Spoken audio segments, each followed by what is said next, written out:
Hey guys, I had a question.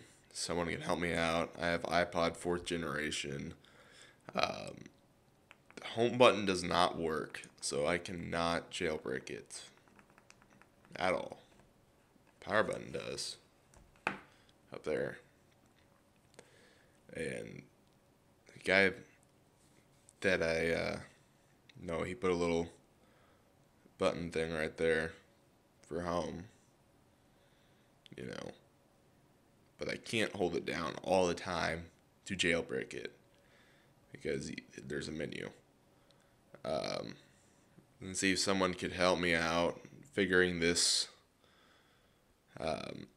mess out so I can go and jailbreak this thing. So